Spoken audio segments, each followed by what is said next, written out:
अस्सलामुअलैकुम। उम्मीद करता हूँ कि आप खैरियत के साथ होंगे। गोल्ड की डेली फोरकास्ट के साथ हाजिर हूँ।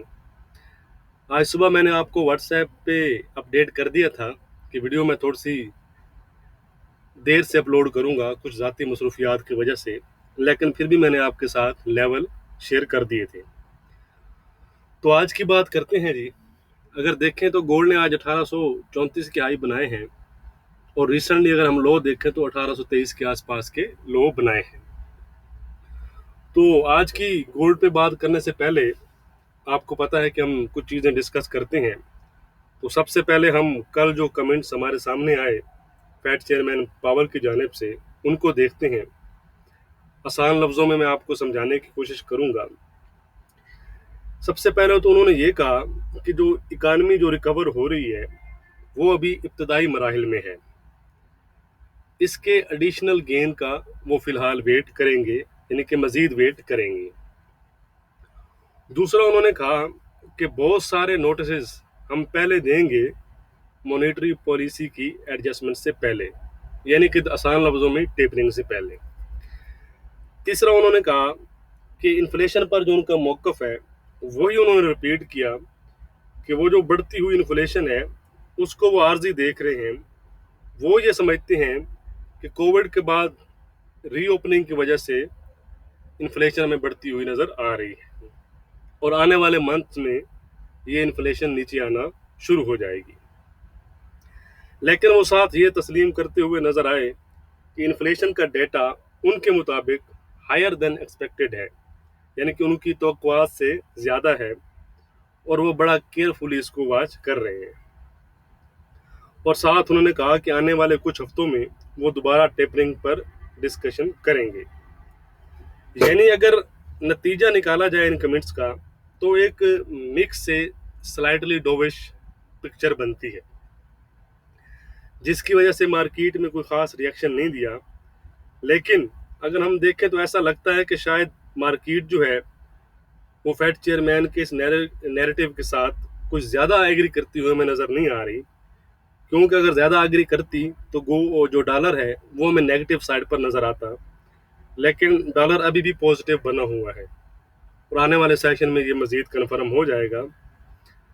और दूसरी साइड पर जब हम इन्फ्लेशन नंबर देखते हैं फेड के कंट्रास्ट में जाकर, तो वो मुसलसल बढ़ रहे हैं। मैंने आपको कहा है कि दिसंबर 2020 या जनवरी से आप देख लें तो नंबर ऑनवर्ड बढ़ते ही जा रहे हैं इन्फ्लेशन के। ये वजह है कि इस दफ़ा जो सीपीआई नंबर्स बढ़े हैं उनमें एक बड़ा हिस्सा जो यूज्ड कार की प्राइसेस है उनमें इजाफे की वजह से है। मगर ओवरऑल अगर हम सीपीआई को देखें, सीपीआई नंबर्स को देखें, तो वो 13 साल की बुलंद तरीन सतह पर है। बहरहाल आने वाले मंथ में हम देखते हैं कि ये नंबर फेड के मुताबिक नीचे आना शुरू करते हैं या चेयरमैन फेड रॉन्ग है या राइट, ये आने वाले मंथ का डाटा में कर देगा। लेकिन जो मेरा पर्सनल व्यू ये है कि जल्द ही फेड को ये जो चीज़ें डाटा आ रहे हैं, ये चीज़ें तमाम हालात जो बन रहे हैं वो टेपरिंग और रेट इंक्रीज पर मजबूर कर सकते हैं। तो आज दोबारा जो है वो चेयरमैन पावल टेस्टिफाई होंगे कमेटी के सामने। आज वो शाम 6:30 पर उनकी जो टेस्टिफाई है वो स्टार्ट होगी, तो उनके कमेंट्स को हम देखेंगे जी। उसके साथ आज डाटा वाइज अगर हम देखें तो शाम 5:30 बजे यूएस का इनिशियल जॉबलेस क्लेम नंबर्स हैं, फिली फेड के मैन्युफैक्चरिंग नंबर्स हैं, एक्सपोर्ट और इंपोर्ट हुए नंबर्स वगैरह हैं। ये सब नंबर्स जो हैं वो शाम 5:30 पर आएंगे।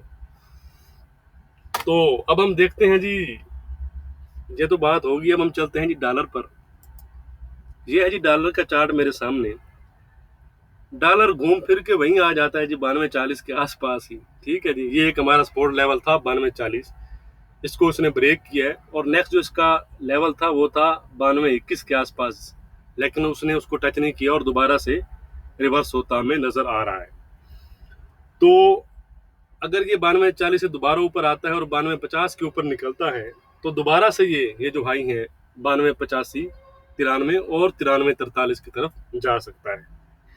मेरा जो व्यू है वो अभी भी डॉलर पर पॉजिटिव है। कई दिनों से मैं आपके साथ शेयर कर रहा हूँ कि जो मेरा व्यू है वो डॉलर पर अभी भी पॉजिटिव बना हुआ है। मुझे डॉलर अभी भी बुलिश ही लगता है, क्योंकि अभी वो हमारे को लेवल खास ब्रेक नहीं कर रहा।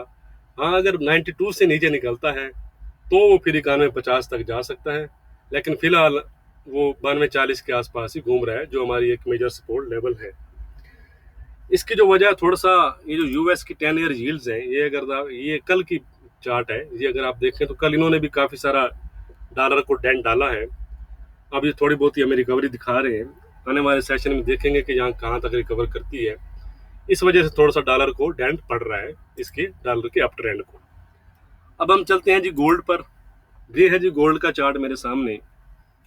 अगर कल आपको याद हो तो कल मैंने आपको कहा था कि 1818 की हमारी रेजिस्टेंस है, इसके ऊपर आपने बाई करना है, ठीक है, इससे पहले बाई नहीं करना।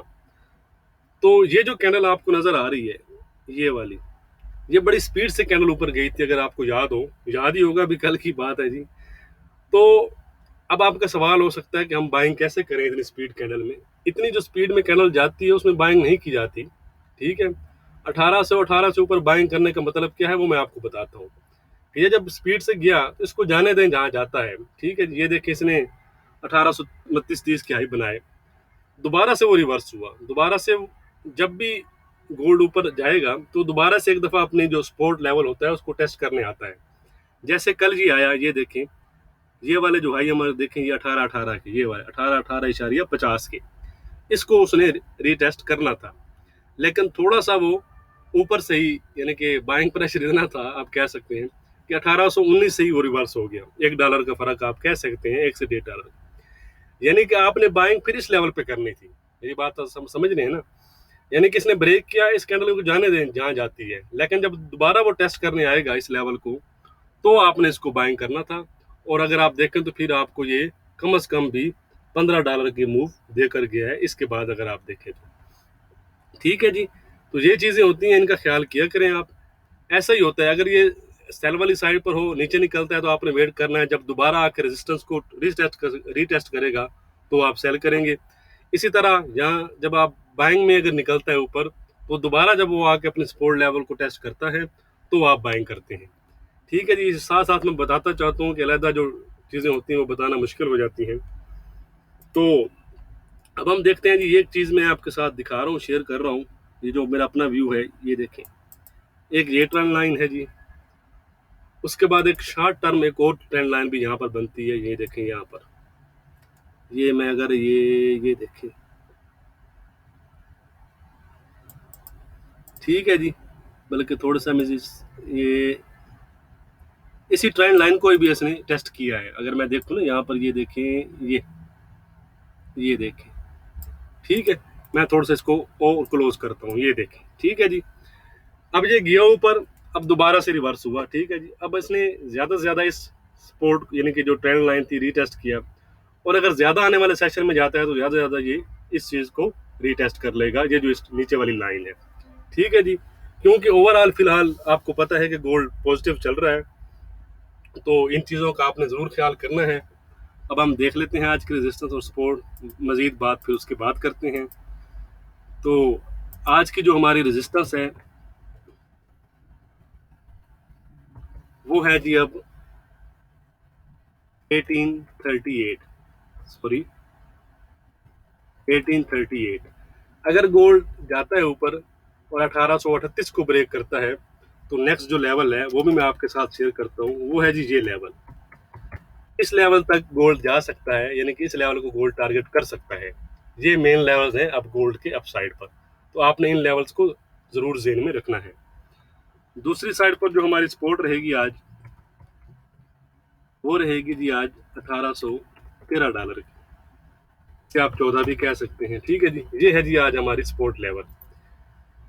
अगर गोल्ड ऊपर निकलता है जी, ये जो अपने आज का हाई है 1834, इसको ब्रेक करता है तो गोल्ड 1838 और 1845 तक जा सकता है।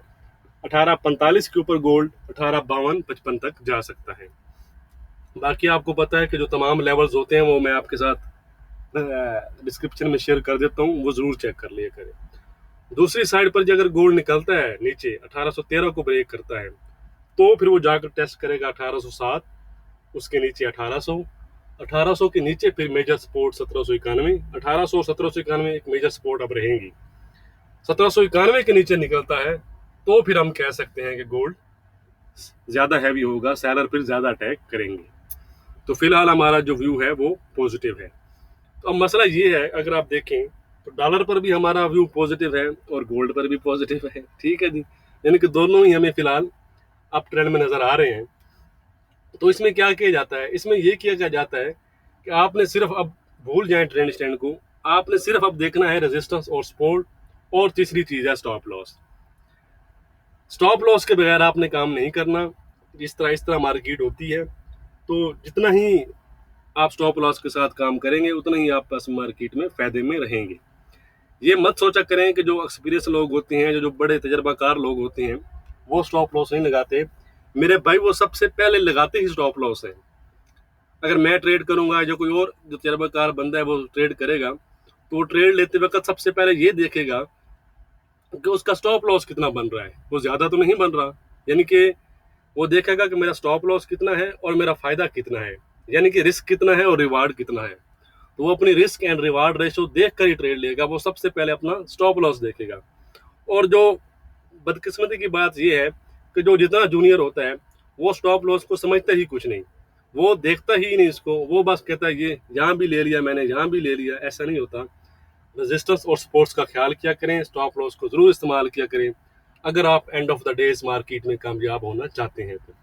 ठीक है जी। तो उम्मीद करता हूँ आपको अच्छी तरह समझ आ गया होगा। तो आज थोड़ी सी ज़ाती मसरूफियात हैं, अगर मैं आपको टाइम ना दे सकूँ तो गिला ना कीजिएगा। कल फिर आपकी खिदमत में हाजिर हूँगा। शुक्रिया।